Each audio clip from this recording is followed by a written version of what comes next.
Hi guys, my name is Naledi Klailani and this is going to be me reading a book from one of our theatre productions called Python and the Qunube Tree, and this is written by Vincent Myberg and illustrated by Adam Gornigi. And yeah, enjoy it.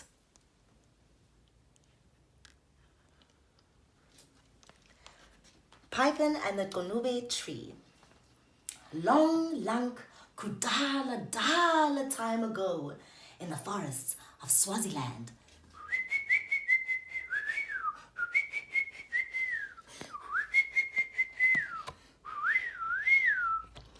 Before humans walked the earth, there was peace and harmony amongst all the animals. Kudala dala, kwakanokutula, nevano bakati kazilwanyana. The oldest and wisest animal was the massive python. Qunube Python was old even before the other animals were created. Qunube Python knew all the names of the plants, trees, grasses, and their fruits. He also knew which fruits were poisonous. Qunube Python lived coiled around a tall tree. The tree was actually a berry bush, but because Qunube Python had supported the bush, it had grown upwards, phezulu.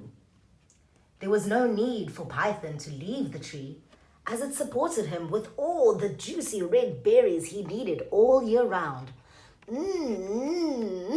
Lekker bessies.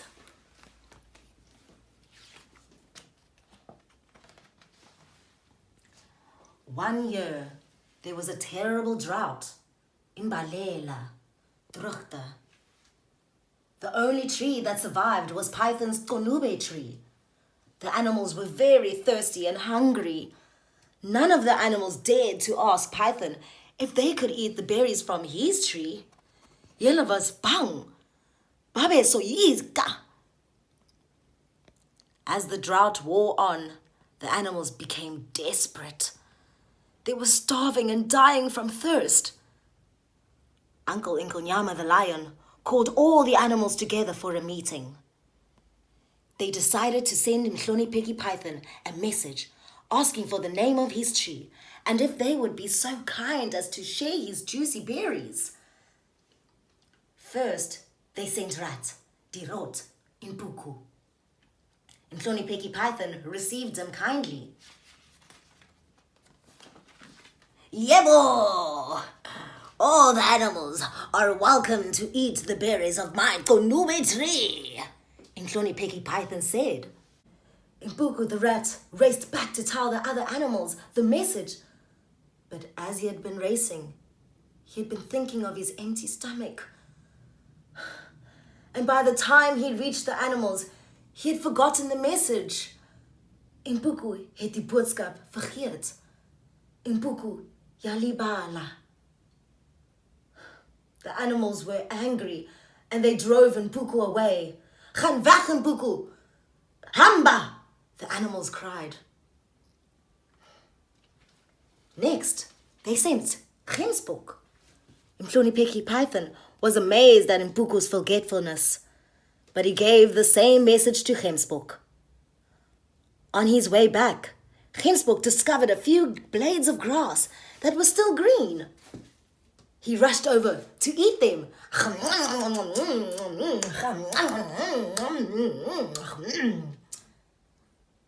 But by the time he returned, he too had forgotten the message. Poor Gemsbok was driven out by the animals.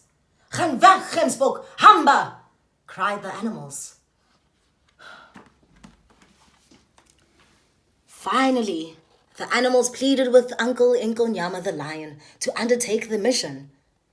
In those days, Uncle Inkonyama was a vegetarian. Qunube Python was amazed that he had to be disturbed once again.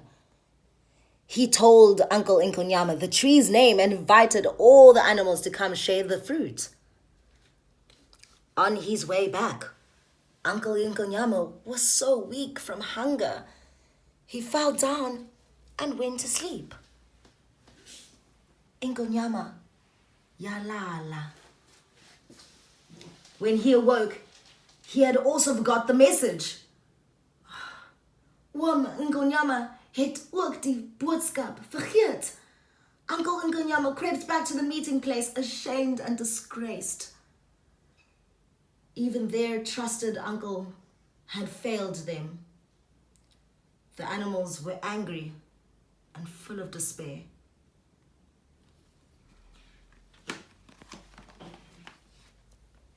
Finally, Ufudo the tortoise offered to go and ask Qunube Python. The animals had no faith in the Ufudo, the skilpat, but they let him go because of his insistence. This time, Qunube Python completely lost his patience.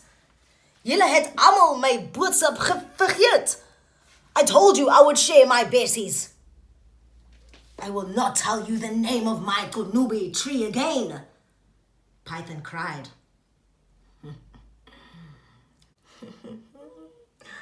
Ufudo had a small head, but a sharp brain. Wakleletlele. He ran as fast as he could back to the animals and made up a song to help him remember the message. Qunube, Qunube, O king, what shall we eat?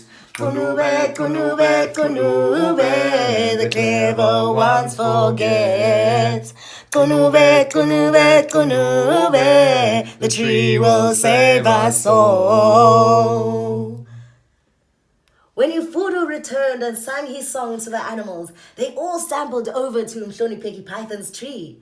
Qunube Python was still very angry. You all have such short memories, except for Ufudo. He shall eat first.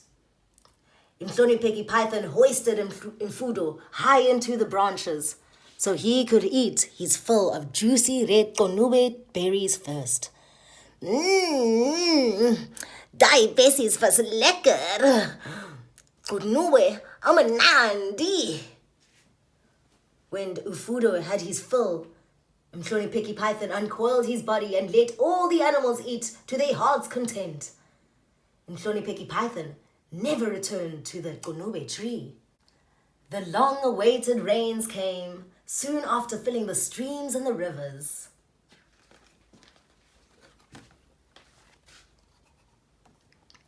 Qunube Python went to live in the deep pool where today he can still be found. The Qunube tree grew down to the ground, providing berries for all the wild animals all year round. Pela Kantsomi. Flight on story is uit. The end. Dala dala, Kwakanokutula, Nirvano, Pakazikazilwanyana. Thanks, guys. Bye. Jungle Theatre Company is an NPO that creates and performs theatre based on African folktales for children. This book is based on one of their plays. All proceeds from the sales of this book go directly to supporting their activities. Get involved to share and spread their magic.